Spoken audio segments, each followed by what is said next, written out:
ప్రేమ, యేసుని ప్రేమ.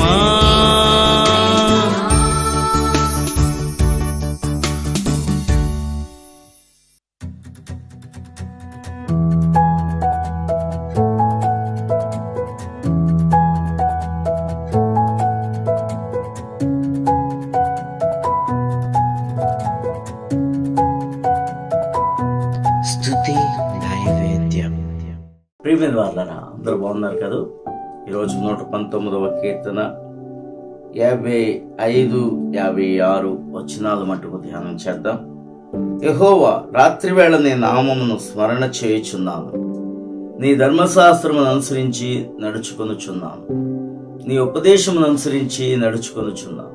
ఇదే నాకు వరముగా దయచేయబడి ఉన్నది. ప్రార్థన చేసుకుందాం. మహాపరిశుద్ధుడా మా తండ్రి, నీ దాసుని మరుగు చేసి ఆత్మచేత సంధించి నోటికి మాటలు అందించి నాలుకను వశపరుచుకుని పుటము వేయబడిన నీ బంగారు మాటలు వచ్చేస్తుండగా ఈ వాక్యము మంచి విత్తనం వల్లే ప్రభా మంచి నేలను పడిన హృదయంలోనికి చేరుటకు సహాయం చేయమని యేసు నామమున ప్రార్థన చేయుచున్నాము తండ్రి, ఆమేన్. కీర్తనకారుడు అంటున్నాడు, యెహోవా, రాత్రివేళ నీ నామమును స్మరణ చేయుదును. ఏంటి? దేవుని యొక్క నామమును రాత్రి పగలు స్మరించుకోవచ్చు. అయితే రాత్రి వేళ ప్రశాంతంగా ఉండే సమయంలో ఏంటి దేవుని నామమును స్మరణ చేయటం అంటే ఎంతో ఆశీర్వాదం.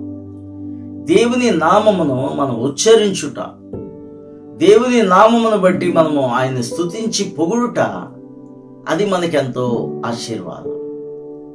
వ్యర్థమైన మాటల యందు, వ్యర్థమైన వాటి యందు మన మనసును పెట్టకుండా దేవుని యొక్క నామస్మరణం చేసుకోవటం అనేది ఎంత మంచిది. దేవుని వాక్యమును జపించుట వల్ల మన నోటిని దేవుడు ఆత్మతో నింపి, శక్తితో నింపి, బలముగా నీ వాక్యము ప్రచురపరచుటకు, ప్రార్థన చేయుటకు నీ నోటిని దేవుడు అభిషేకించి వాడుకుంటాడు. ప్రియమైన వాళ్ళారా, రాత్రి వేళ, ఒకవేళ పగటి వేళ కూడా నువ్వు దేవుని నామ స్మరణ చేయటం అనేది నీకు ఆశీర్వాదం. నీ ధర్మశాస్త్రమును అనుసరించి నడుచుకొనుచున్నాను. చక్కటి సాక్ష్యం, ధైర్యంగా చెప్తున్నాడు. నీ ధర్మశాస్త్రమును నేను చదువుతూ అనుసరించలేదండి, నడుచుకుంటున్నాను. నీ ధర్మశాస్త్రమును అనుసరించి నడుచుకొనుచున్నాం. దేవుని ధర్మశాస్త్రమును తెలుసుకున్నట్టు వేరు, చదువుట వేరు. కానీ దేవుని ధర్మశాస్త్రాన్ని అర్థం చేసుకుని ఆ వాక్యములో నడుచుట అనేది గొప్ప దీవెన. ఆ స్టేట్మెంట్ చూస్తున్నట్లయితే, నీ ధర్మశాస్త్రమును నేను అనుసరించి నడుచుకుంటున్నాను. ఖచ్చితంగా చెప్తున్నాను. నడుచుకుంటాను అని ప్రార్థన చేయట్లేదు, లేకపోతే దేవునికి చెప్పట్లేదు. నడుచుకుంటున్నాను, ప్రజెంట్ నడుచుకుంటున్నాను. హల్లెలూయా. అలాగే మనము కూడా చెప్పగలిగిన భక్తిని చేసినప్పుడే అది నిజమైన భక్తి. నువ్వు సరైన విశ్వాసివా, నిజమైన క్రైస్తవుడివేనా అనుకుంటే, దేవుని ధర్మశాస్త్రములో నువ్వు నడిస్తే నువ్వు నిజమైన క్రైస్తవుడివి. హల్లెలూయా. కొంతమంది ప్రార్థన చేస్తారు, లోకంలో కూడా ఉంటారు, వాక్యము చెప్తారు, లోకానుసారంగా జీవిస్తారు. దేవుని యొక్క వాక్యమును, ధర్మశాస్త్రమును, దేవుని ఆజ్ఞలను ప్రక్కన పెట్టి నడుచుకోవటం వేరు. అది భక్తిహీనులు, నామకార్థమైన క్రైస్తవులు చేసే పని.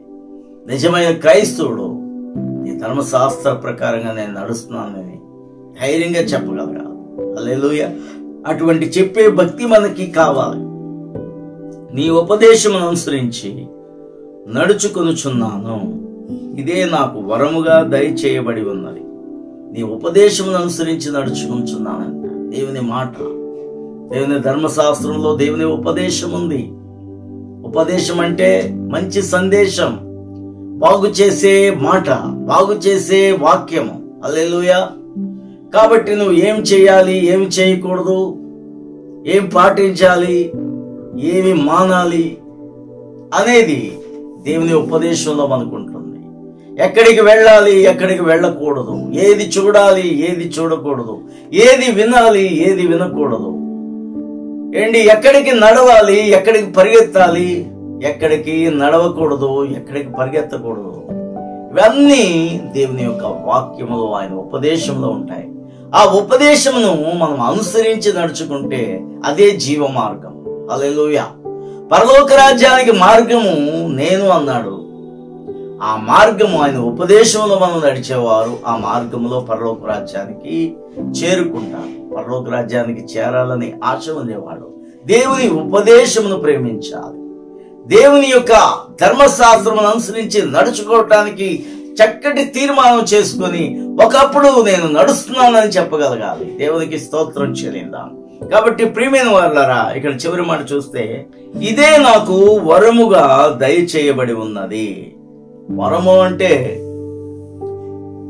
దేవుని యొక్క ప్రవచనాలు చెప్పడము, లేకపోతే భాషలు మాట్లాడటము, వాక్యానికి అర్థం చెప్పడము, బుద్ధి చెప్పే వరం ఉంది.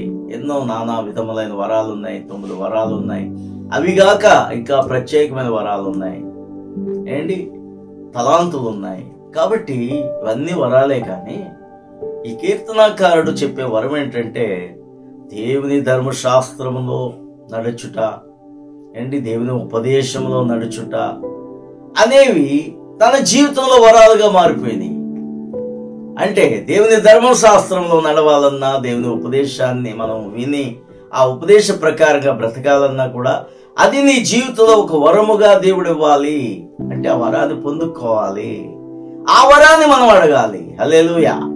కాబట్టి ఈ వరము నీ వ్యక్తిగత జీవితానికి సంబంధించింది. కొరింథీయులకు రాసిన పత్రికలో ఉండే ఆత్మవరాలు అవి నీ వ్యక్తిగతమైన జీవితానికి ఆశీర్వాదమే. అయితే అవి ఇతరుల కోసము దేవుని శక్తిని చూపించడానికి ఉపయోగపడేవి. హల్లెలూయా. ముందు వ్యక్తిగతంగా కట్టబడాలి. నీ వ్యక్తిగతంగా నీవు భక్తిపరుడు కావాలి. ఇతరులకు బోధించడం ఈజీయే, కానీ మనకి ఆ బోధను అన్వయించుకోవటం అనేది నేర్చుకోవాలి. హల్లెలూయా.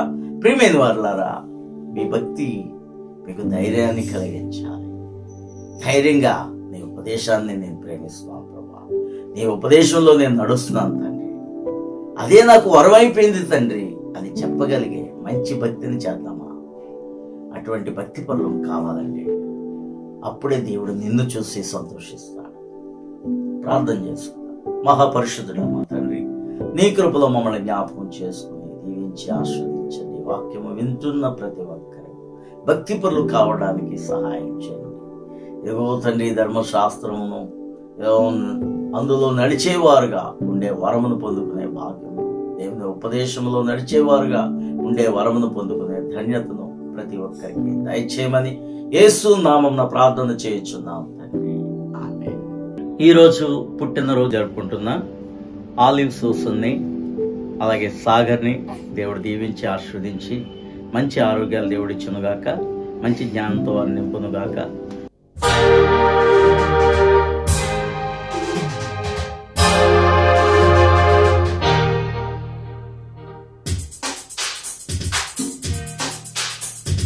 దేవుడు మన పక్షముండని మనకు విరోధులు ఎవరు?